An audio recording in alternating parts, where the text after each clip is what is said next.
record the whiteboard. That's like very.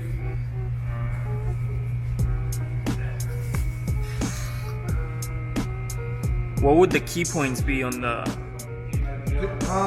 Well, this is intended to be a simulation of what an uprise or like a glide kick looks like. So one of the biggest faults we see from our guys performing muscle ups is they have a tendency to want to pull the rings to their chest and throw their head through it.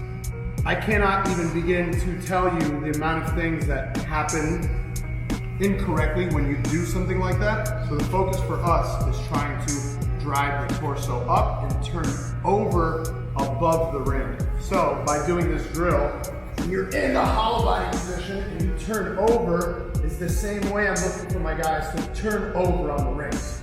So as you turn up, turn over into this position. Now, I'm not that talented. So there's people like Sean who can do these much better and much prettier than I. He can show you a little bit better. Boom.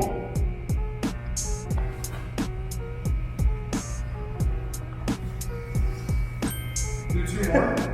Okay, so notice the position of his hip is slightly behind his hands. When you turn over on the rings, it's the same way that you want to turn over. We had some people playing with L-sits today in training, and they were trying to do L-sits with their hip too far forward, almost like a perfect line. And it's nearly impossible, number one, to stabilize your shoulder in this position. But also, that's not how you're going to receive, that's not how you're going to turn over above the ring, right? No, not at all. So over here, we're doing banded lat work. Sometimes I program this stuff like with straight arms, sometimes I don't.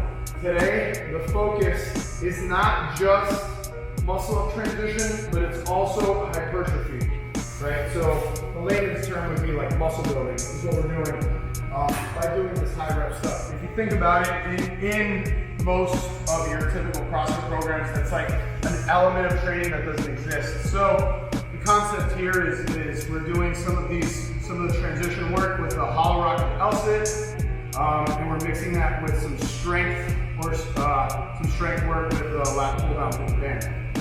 I prefer doing it with two bands. Sean's doing it with one. There's no right or wrong. If you're at a cool gym that has a lat pull down, you can use that as well.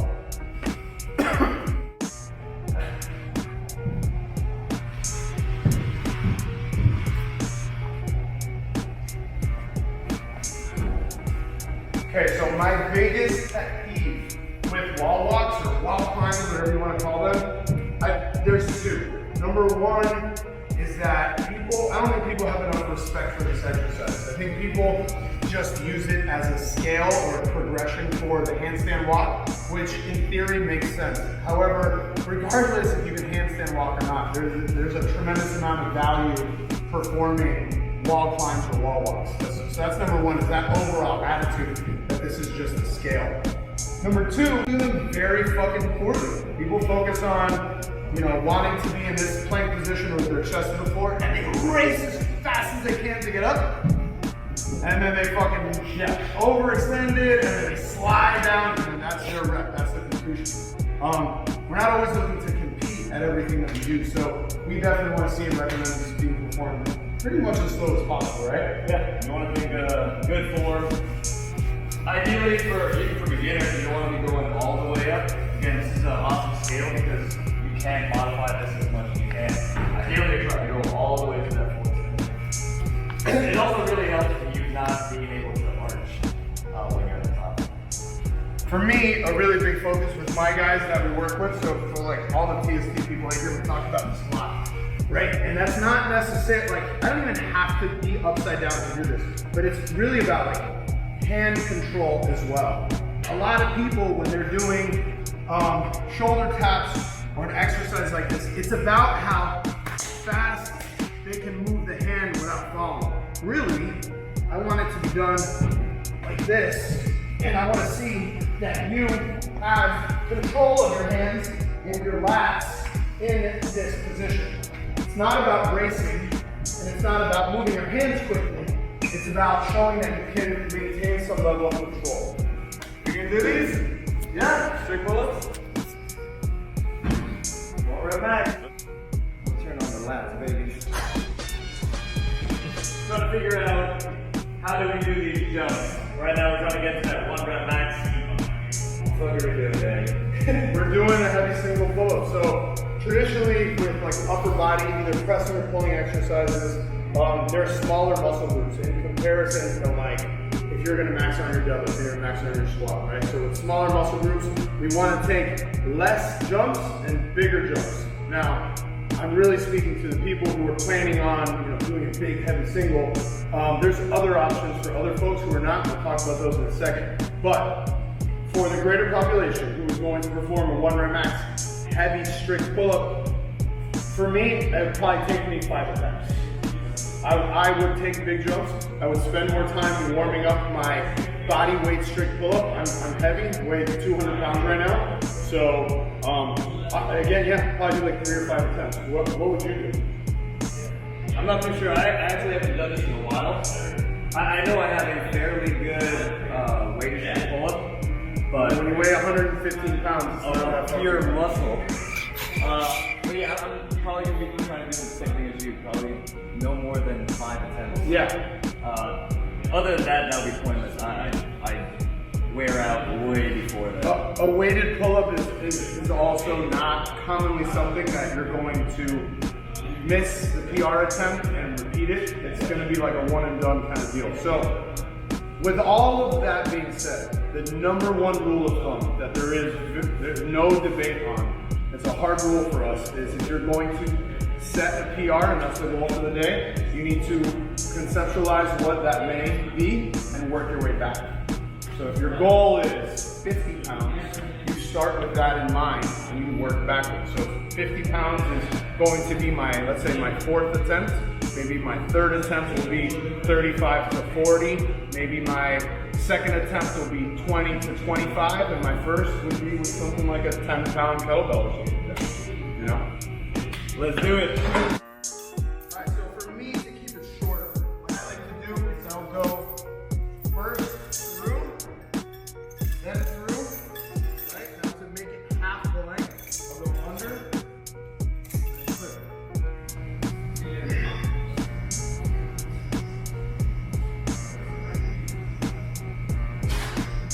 Does it matter if people have their legs crossed or pointed? I don't know, man. I don't really think so. From a technical perspective, technically sound pull-ups should be performed in the hollow body position always. But for something like this, it's more of a strength exercise. We're okay. It's okay to see some of the technical proficiency go out the window. The one thing is this about the bent knee versus straight legs.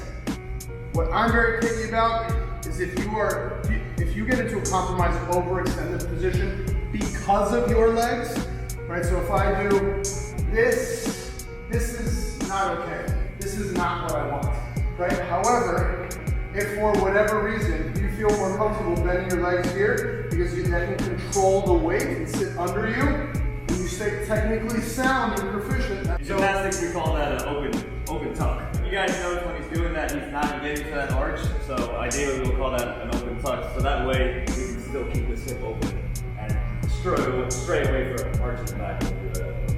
Again, like I said before, when you're pulling and pressing, it's a smaller muscle group. So bigger jumps and less repetitions is what is expected when you're going to try and test a heavy single. Your upper body muscles don't recover as fast. So that's usually why that's the method that I would prefer when we're looking to test or push upper body pulling and pressing.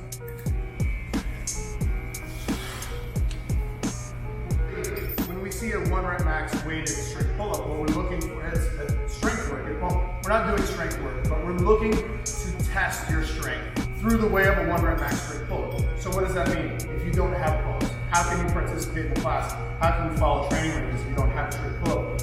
You have to, first of all, you should be reading the notes, but you should also be able to read between the lines in that we're trying to develop the upper body pulling strength. So any variation of that is appropriate, right? What are some examples of things that people can do if they don't even have a single focus? I mean, you can go ahead and do negatives. Obviously, a lot of people try to do ring rows. I think ring rows is something that a lot of people don't really utilize. I mean, we throw it in there. I put that in the same category as like the wall walk. Yeah. You know, there are things that people look at that it's a scale. You know, I only do ring rows.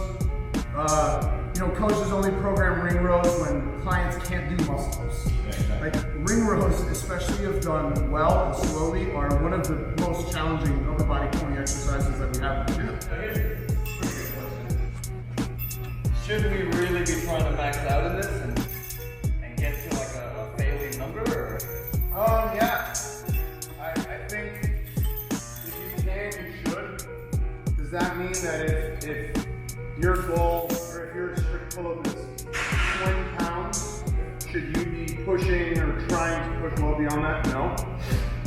But if your 1 rep max is or is projected to be sizable and it's something safe, yeah, you should be pushing just like we are.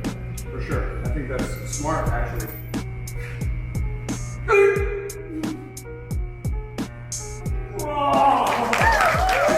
I think we go. So the question I was going to ask you is, a lot of people might see everything that we're doing right now, and they don't really see how the hell it was CrossFit. You know, can you explain exactly what we're doing? You know, why is this not 21:59 immediately after? You know, After I do this perfect pull-up. Yes.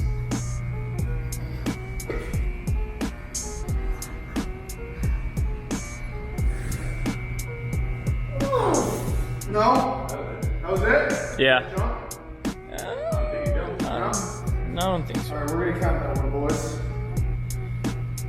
Yeah, I'm doing one more. Okay, so Sean's question was this session, to be honest with you, many of the sessions in our programming lately don't really look and feel like your typical CrossFit workout at your average CrossFit affiliate. And yeah, that's correct. I mean, you know, like what is CrossFit, right? I know there's CrossFit HQ's definition of CrossFit, but for us, the really basic way to explain it and to conceptualize it is a training system made up of many other training modalities and other training systems. Whether we're talking about Russian kettlebell training, powerlifting, Olympic style weightlifting, gymnastics, endurance sport, calisthenics, etc., etc., etc., and then a bunch of things that kind of fall in between all that stuff: biking and long distance rowing, swimming, running, etc., right? So what we try to do, whether we're working with a professional athlete or a general population client, is segment a lot of that training as much as possible to develop our skills in those individual disciplines. And it's our belief that by doing that really well and staying safe will make us a better CrossFitter. So what are you guys doing now? You know what? Taking the assault bike. You should take the assault bike, Chief. I'm not using that fucking Echo bike. Why not? What's the difference between the Echo and the Assault on this workout?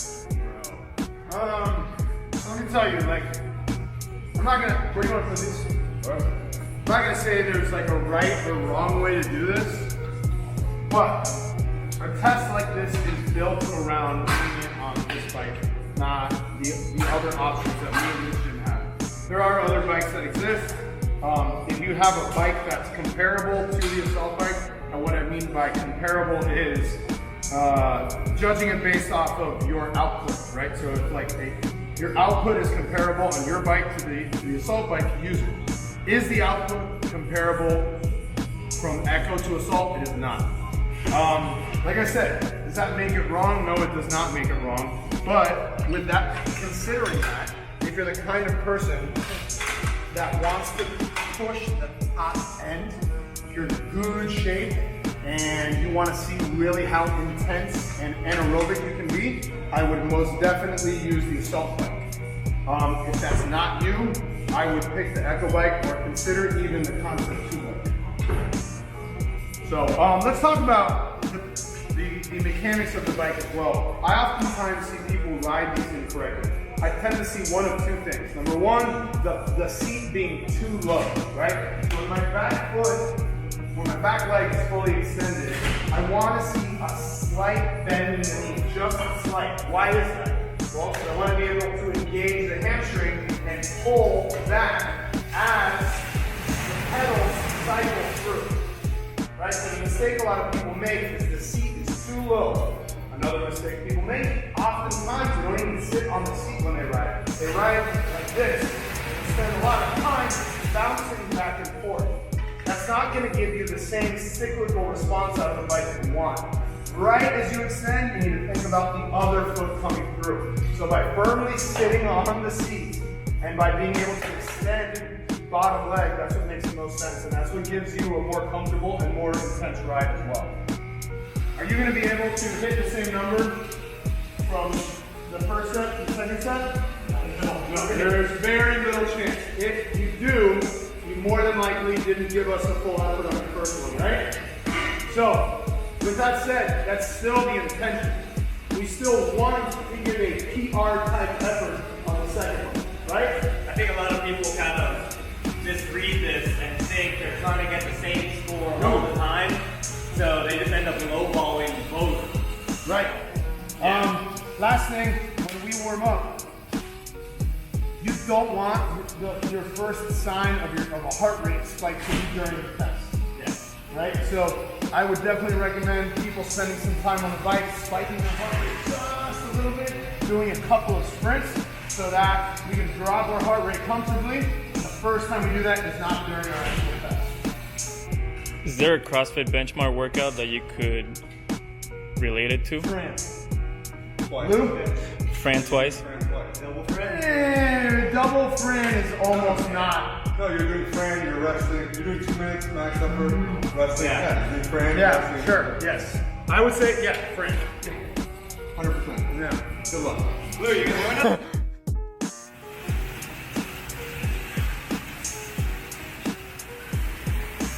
Come on!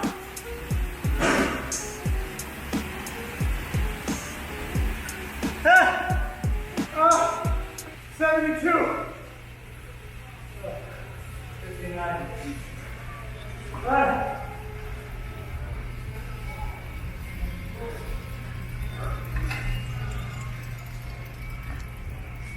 Fuck! That was really hard.